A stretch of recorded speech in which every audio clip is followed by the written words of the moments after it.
Good morning. Okay, ngayon, for today's video, gagawa tayo ng sabiki. At ito po yung ating mga materials na gagamitin. Size 568 na hook mustad. Ito po yung gagamitin natin. Multi-fish na po yung pwede nitong madali sa pinakamaliit at saka pinakamalaki. 3 piraso lang po ang ating gagamitin. And we have also the crystal flasher. Ito po, isa po ito sa mga materials na gagamitin natin. Pasensya na po kayo sa aking kamay kasi galing ko lang po nag-assemble ng rattler na order sa atin. At sa next video naman, magdi-demo po tayo kung paano gumawa ng rattler. PVC, all materials is PVC, and also mga ball bearings, saka size 9 wire, stainless wire, at saka gagamit tayo ng super glue. Ito po yung mga color na gagamitin natin ngayon. At the same time, ito po yung personal use ko pagkatapos natin assemble ang sabiki po na ito. Ayan, so dahan-dahan ko lang po na gagawin.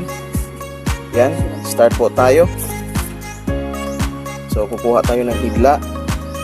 Higla po tayo dito ng yellow. Kunin natin dito.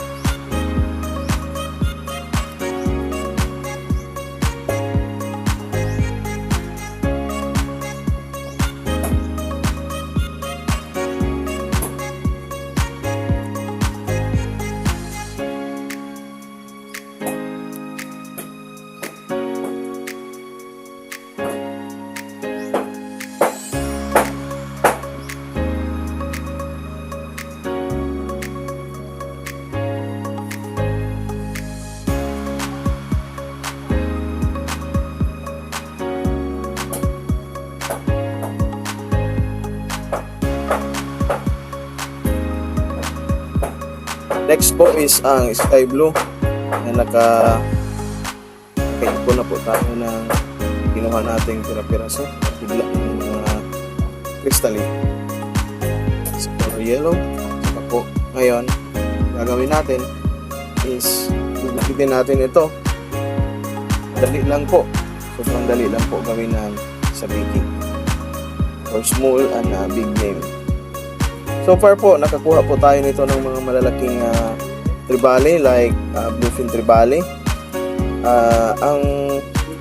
Ang timbang naman po ng mga tribali na nakakuha natin dito is nasa approximately 1.2 900 grams. Yan lang po yung kaya as a maximum strength po ng ating hook. Depende po yan sa paglaro ninyo sa sabiki. Yan. Gupitin po natin ito dito.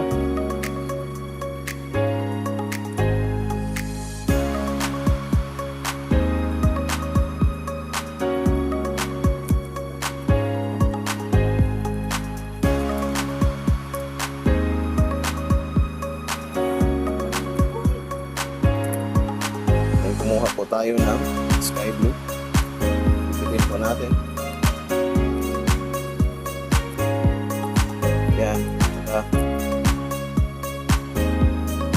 Sasabay po natin silang dalawa. Yan po yung color combination nila, blue at saka yellow na sky blue at saka yellow. May kasama na po yan crystal shirt.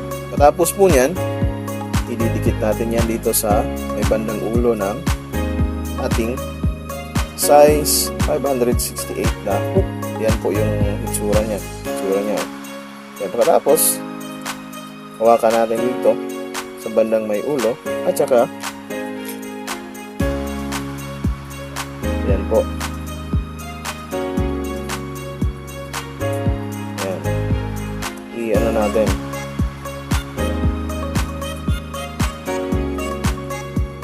Wrap po natin yan na full color red po na tawag dito sa sa Bisaya is lambo o bola.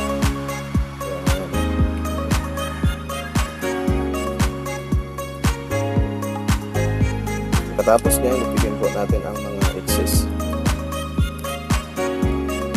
Yan po. Hilahin natin pataas. At saka gupitin natin ang excess na naman dito sa bandang ibabaw. Ayan po, pagkatapos po is sunugin natin ang nasa ulo.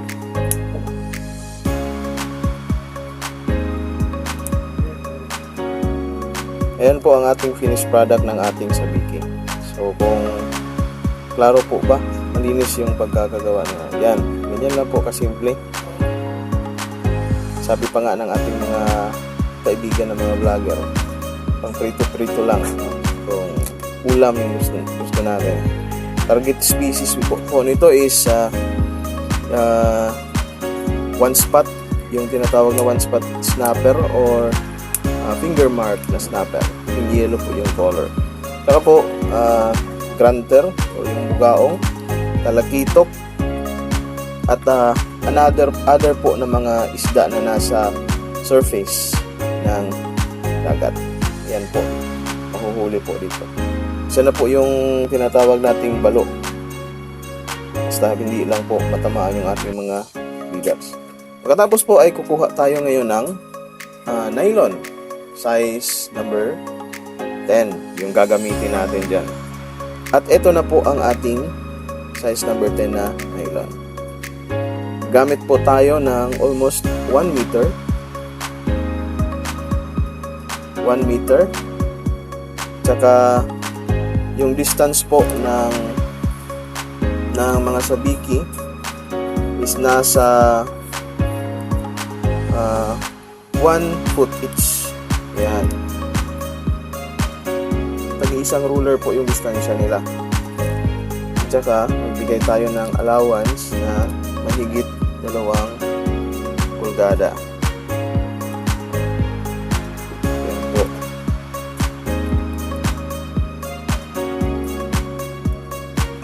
So, by the way, nandito po tayo sa ating maliit na tackle shop, sa Odarps Tackle Shop. So, kasama ko po sa video na ito ang aking mga kaibigan, si Kuko, tawag namin Kuko, si Juni, at saka si Brother Rick Kabura.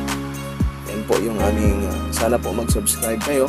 Tulungan niyo po kami na para makapag-educate, makapag-share naman po ng mga inspiring video para sa lahat. Yan po yung ating gagawin next is maglalagay na tayo ngayon ng yung pinaka-tail po, yung pinaka-dulo po ng sabiki natin. Ito po yung installment niya. Gawa kayo ng